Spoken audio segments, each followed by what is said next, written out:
Hello everybody, K-Whip here, and welcome to another Destiny video. In today's video, I'm going to be giving you all of my advice for excelling with sidearms. And so in the video, I'm going to be letting you know which sidearms you should be using, which perks to use on those sidearms, and then also some strategies you can use while sidearming to use them most effectively. So starting out with which sidearms you should use, and currently there are 5 archetypes of sidearms in the game. So we'll start out with what I think is easily the best archetype of sidearm in the game, and that is the second slowest rate of fire archetype, which includes the Iron Wreath and Wormwood. And this archetype does about 61 on a headshot and 41 on a body shot. So it does allow you to 4-shot kill with 2 headshots and 2 body shots in its ideal range. And it has a very good and natural rate of fire that, at least for me, feels like it's about as fast as I ever want to be tapping a semi-auto weapon. And then to cover the archetype that fires slower than this, which is like the Havoc Pigeon, it actually does the exact same amount of damage as the Wormwood archetype. So the time to kill is quite a bit longer on the Havoc Pigeon archetype, which makes it not as strong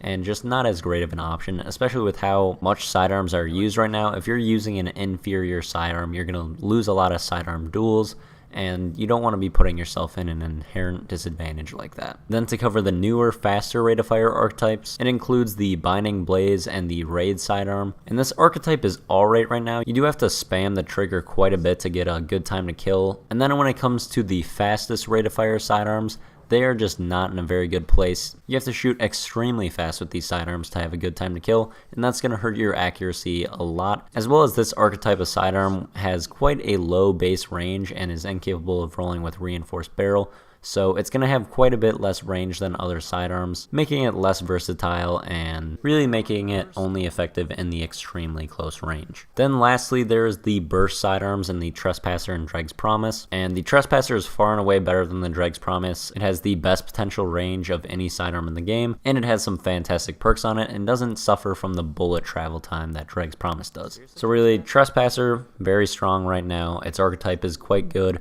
has extremely good potential, but it is a bit less forgiving because of the burst nature of the sidearm. It seems like it's a bit more difficult to recover from missing shots with the burst sidearms in comparison to the semi-auto ones. But anyway, to sum all that up, the Wormwood and Iron Wreath archetype is probably the best in the game and super good, and then the Trespasser is also a great option for you. Then moving on to the perks that you want to use on these sidearms. The most important thing to get on your sidearms if you want them to be as good as possible, and if you want your sidearm to be as versatile as it can be, is to get good range perks on your sidearm. A lot of people want to go for more stability on their sidearms, but I would say this is typically not the greatest option. Most sidearms are pretty easy to control with a straight up and down recoil, and generally with most semi-auto weapons, stability doesn't matter all that much, and it's pretty easy to land a lot of shots without stability buffs. Range, however, is extremely important when it comes to sidearms because they get hit with a ton of range fall off, and it happens just about immediately. So the farther away someone is from you when you're using your sidearm, your time to kill will slow down, you're going to be having to hit more shots, which means you're going to have to be even more accurate with your shots. And also you'll lose out on a lot of your aim assist the farther people get away, so it's going to be harder and harder to hit those shots. And sometimes your bullets will kind of just blank. So range will help you out a ton and will help you to challenge some people that are getting close to mid-range. So the perks you're going to be wanting to look out for is the best one is Reinforced Barrel. That is the most range you can get from a perk on sidearms. It will also decrease your stability, but I use this all the time on my Iron Wreath, and I feel like it has absolutely no issues with the decreased stability. Some other good perks to be looking out for are also Hand Loaded gives you some range. High Caliber will give you the smallest little bit. So if you can get like High Caliber and Hand Loaded like you can on the Wormwood, that's pretty decent. Then of course a Rangefinder is a great option to give you a bit more range when you're aimed on sight. And then a couple perks that are good on sidearms that don't involve range. Quick Draw is a decent option on sidearms because it can be nice to pull out that sidearm very quickly if there's someone up close to you. And it'll also help out if you're doing no-land sidearm and you body someone to no-land and want to quickly switch to your sidearm. And then the last perk, which is absolutely amazing, but a lot of people don't even realize how strong it is on sidearms, is Reactive Reload. So Reactive Reload gives bonus damage after reloading, and this lasts a good 3 seconds or so after reloading, quite a bit longer than Crowd Control does. And it also gives more bonus damage than Crowd Control. And once you get Reactive Reload to proc, it makes your sidearm absolutely melt people, and also kind of extends the range where you can challenge people with it. because you'll still be able to kill people from pretty far away in a decent amount of shots with Reactive Reload active. And then it also just pairs super well with sidearms because sidearms have some of the fastest reloads in the game. So it's quite easy to get that to proc quite a lot. And then they also have pretty small magazine sizes. So you're going to have to reload after every kill or every other kill typically.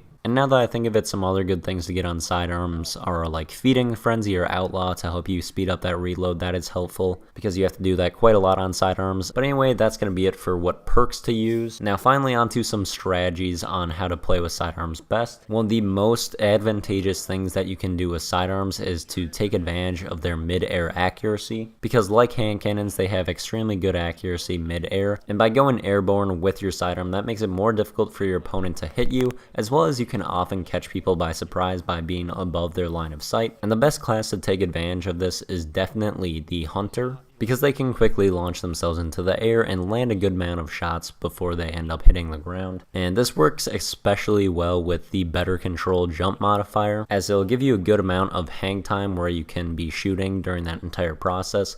And this is even better used when using the Bones of AO with Better Control, which is extremely strong as you can jump way above people's lines of sight and just dive bomb on them from super high up, and it'll give you plenty of time to take advantage of being in air and being able to land those shots. And then for another strategy with sidearms that is extremely strong right now is aggressive sidearming, and really it kind of follows a lot of the principles of aggressive shotgunning in the last meta, as you want to try to take advantage of the quick time to kill of sidearms in very close range. So once you see someone close on your radar, you want to be quite aggressive and pushing quickly at them, and especially if you're entering a new room, try to slide through so you won't be at head level, you'll be harder to hit, and then you can quickly start hitting them with shots and catch them off guard, and you can either land your 4 shots or however you need to kill someone, or another very strong thing you can do is just to tap them quickly with 2 sidearm bullets and then melee, and that will be a kill every single time. It goes extremely quickly, and it's often something that people aren't really ready for. So be aware of that potential and also what melee you're using, because with like a striker melee,